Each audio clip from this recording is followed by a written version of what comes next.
Hello and welcome back. Today I have in front of me a Colt 1903 pocket hammerless, and this is of course chambered in 32 ACP, and this is a military version, and it's parkerized of course. This is in the 570,000 serial number range, so it's a post-production one. I'll get into that in a minute.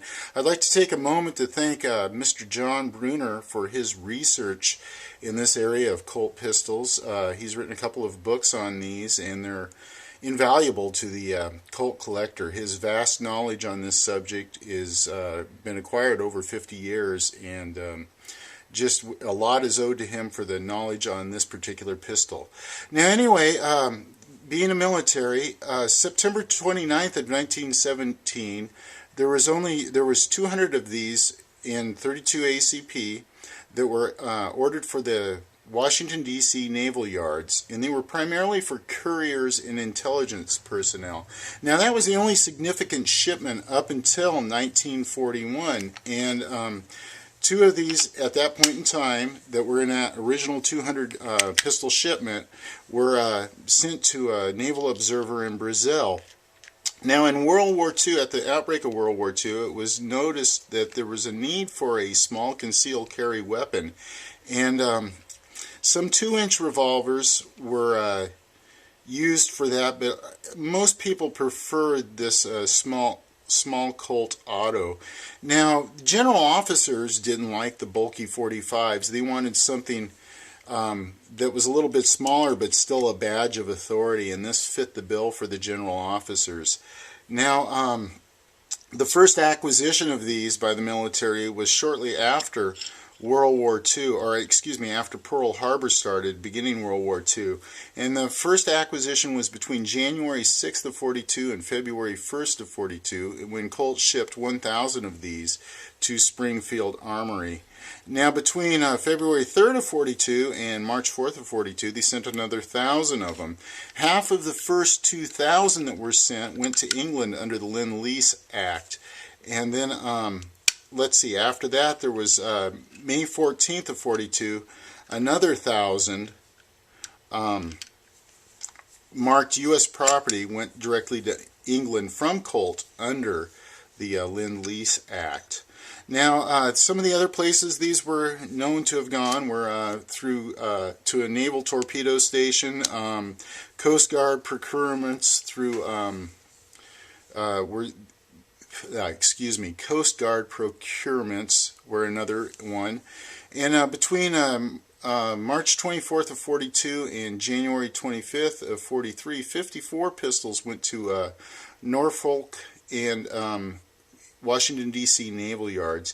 Now there was a hiatus of Colt 32s from September 23rd of 1942 through March 30th of 44, and then shipments resumed again on March 31st of 44 when 100 went to the Military Intelligence Division of the Pentagon. Now 2,828 went to the OSS between April 17th of 44 and September 26th of 44. And then at this point the finish was changed to the parkerized that you see here.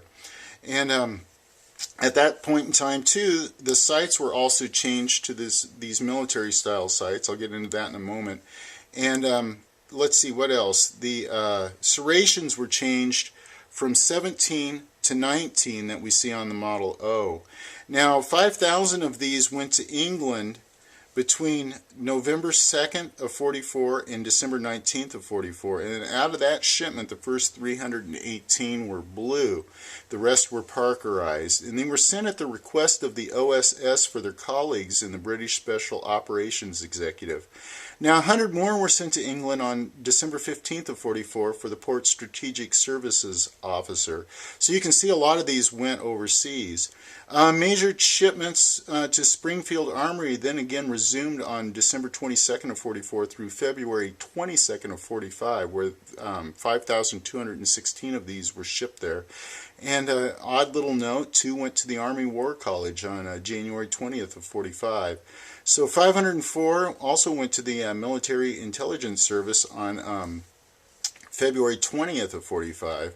And then 15 of these pistols were sold to the Austin, Texas Police Department between 9/24/45 and December 4th of 45. And of the 7,222 Colt 32s shipped to Springfield Armory, 2,500 of them were issued to general officers over the next 25 years. And some went to the CIA through the OSS, and the pistol showed up in a number of places. So anyway, this particular one that I have here is considered a version 5, or a Type 5, and it's in the 570,000 serial range, and this puts it, the serial range puts it into a post-production. Now what had happened was, at the end of World War II, many of the skilled laborers from Colt, it was time for them to retire, and because this took over 1,000 different steps, it needed a lot of skilled craftsmen, and Colt just didn't have the labor force at that point in time to be able to produce these. Plus, the machining or the tooling was worn out at that point in time, and it's expensive to retool. So, because of lack of demand and the end of World War II and where their labor force was in the tooling, it was the end of the line for the 1903 pocket hammerless.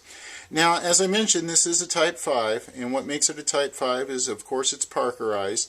It now has the military sights, and if you've ever seen the sight picture on some of these older pistols, it is a tiny little sight picture. Now, this is more what we're used to today, with a square notch in the rear, squared off sights similar to the 45, and then this serrated front ramp on the front side here, and makes it a much more easily seen sight picture, and just much better improvement. Now, another thing that was done to it at this point in time too is this radius on the top of the slide has been reduced, and making it a flatter circle or a flatter radius, which gives it a wider profile here on the side, more room for inscriptions, and that it makes it look a little bit better, in my humble opinion.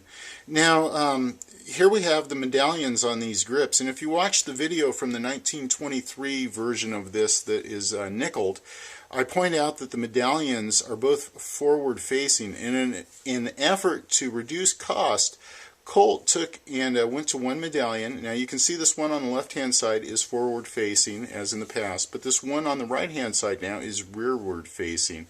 So that's one of the other little differences, is Colt tried to make production a little less expensive.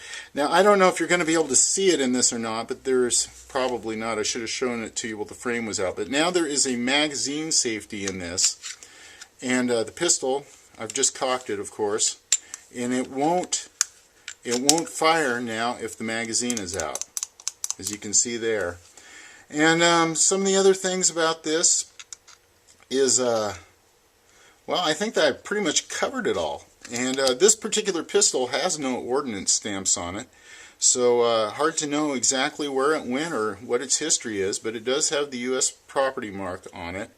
And so you can see a nice late example here of a Type 5 1903 pocket hammerless, or a Model M, as it was known internally at Colt. And there you go, just another really cool pistol here in wonderful shape.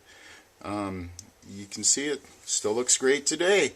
Alright, I'd like to take a moment to thank all the new subscribers I have, and thanks for tuning in and watching these videos. I hope you people are enjoying this project as much as I am, and thank you very much for watching. Have a great day.